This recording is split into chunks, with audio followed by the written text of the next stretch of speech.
Hi, ഇന്ന് ഉണ്ടാക്കാൻ പോകുന്നത് ഒരു ഡെക്കറായിട്ടാണ്. ടേബിൾ ഡെക്കോർ എന്ന് പറയാം.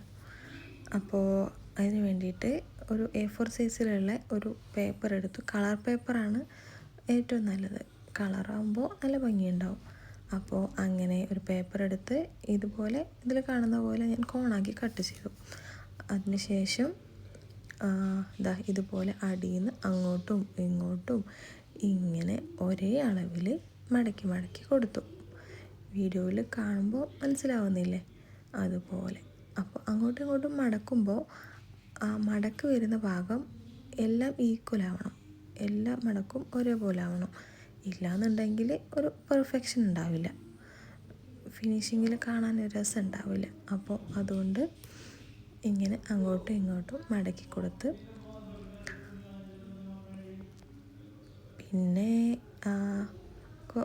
ഇതിൻ്റെ ഈ കളർ പേപ്പറിന് പകരം ഗോൾഡൻ കളർ പേപ്പറാണെങ്കിൽ ഒന്നുകൂടി രസം ഉണ്ടാവും. ഗോൾഡൻ കളർ കുറച്ച് കട്ടിയുള്ള പേപ്പറില്ലേ, അതാണെങ്കിൽ ഒന്നുകൂടി നല്ല ഭംഗിയുണ്ടാവും കാണാൻ വേണ്ടിയിട്ട്. അപ്പോൾ എല്ലാം മടക്കി കഴിഞ്ഞു. എന്നിട്ട് ലാസ്റ്റ് വരുന്ന ഭാഗമില്ലേ, അത് പശ കൊണ്ട് ആ അറ്റം മാത്രം, ആ ചെറിയ ഭാഗം മാത്രം ഒട്ടിച്ചു കൊടുത്താൽ ഒന്നുകൂടി ഫിക്സ് ആയിട്ട് നിൽക്കും. എന്നിട്ട് ബാക്കി കട്ട് ചെയ്തപ്പോൾ ബാക്കി വന്ന പേപ്പറിൻ്റെ ബാക്കി കഷ്ണമില്ലേ, അതുകൊണ്ട് ഞാൻ ഇങ്ങനെ ചുരുട്ടി ഒരു സ്റ്റിക്ക് പോലെ ആക്കിയിട്ടുണ്ട്. ഇതെല്ലാവർക്കും അറിയുന്നതല്ലേ. എന്നിട്ട് അവസാനത്തെ ഭാഗം പശ വെച്ച് ഒട്ടിച്ചു കൊടുത്തിട്ടുണ്ട്. പിന്നെ ഇത് ഇനി എന്താ ചെയ്യേണ്ടതെന്ന് വെച്ചാൽ ആ നടുഭാഗം അങ്ങോട്ട് മടക്കുക. അത് മടക്കി ആ രണ്ട് ഭാഗം കൂട്ടി ഒട്ടിക്കുക. അപ്പോൾ അതിന് ശേഷം എന്താ ചെയ്യേണ്ടതെന്ന് വെച്ചാൽ, അതിനുശേഷം ഒരു സ്റ്റിക്ക് എടുത്തിട്ട്, ഉണ്ടാക്കി വെച്ച സ്റ്റിക്കില്ലേ, അതെടുത്തിട്ട് ആ സെൻറ്റർ ഭാഗത്ത് ഒരു ഹോൾ ഇട്ടിട്ട്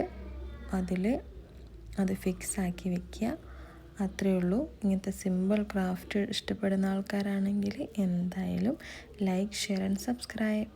അടുത്തൊരു നല്ല വീഡിയോ ആയിട്ട് വരാം. അതുവരേക്കും ബൈ.